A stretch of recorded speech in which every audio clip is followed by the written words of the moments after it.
What happens when a supposedly neutral person sounds suspiciously partisan? I watched the Singapore president's opening address in Parliament, and something jumped at me.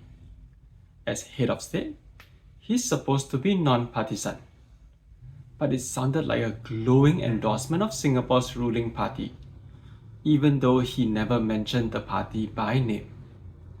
Listen to this.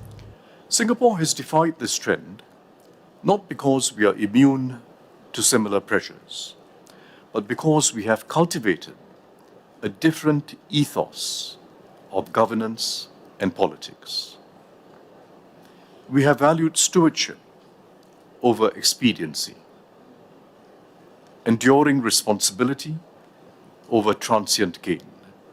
And then, And we have been able to do so because we have built trust, both between government and the people, and among citizens themselves.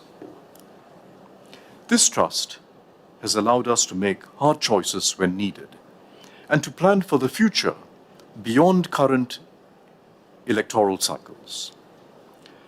It is the reason Singapore has avoided the dysfunction that has bedeviled so many other countries.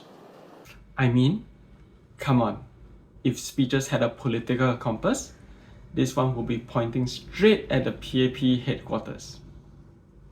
But maybe I was imagining things, so I tested it with something else, something as free from human biases as possible, AI.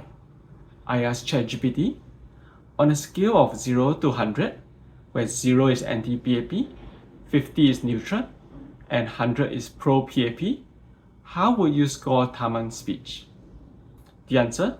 85 to 90. Google Gemini? 95. Grok? 75. Consensus? Not neutral. It's like a PAP campaign poster wearing a tuxedo. And this was someone who said he had a non-partisan mindset.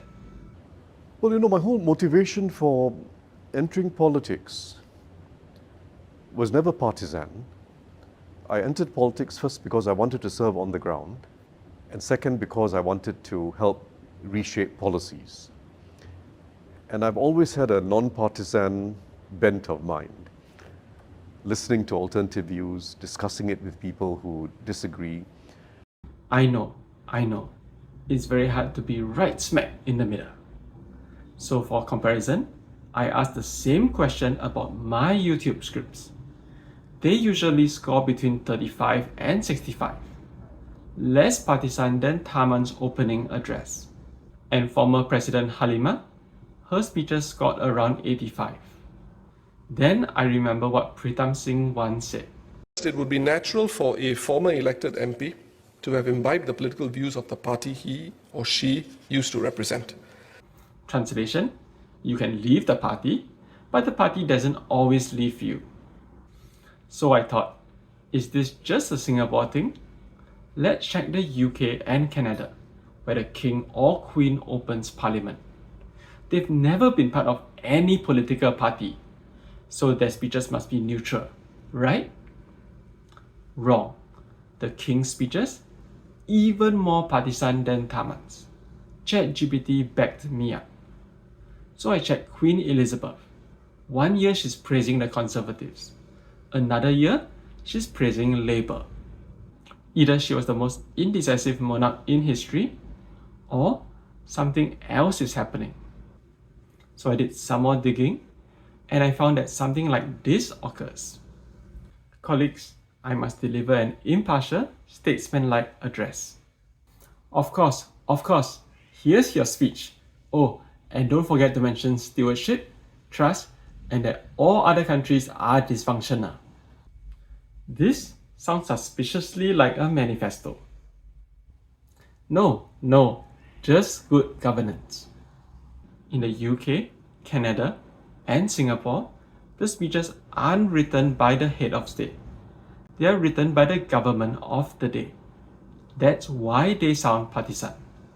You may or may not agree with this system, but the head of state isn't at fault for sounding partisan. So here's the meta lesson. When something feels true, do we just keep going down the rabbit hole? Or do we stop and ask, what evidence could prove me wrong? Because in the end, wisdom isn't just thinking that you're right. It's making sure that you're right. And the only way to do that is by trying to prove yourself wrong. Thanks for watching.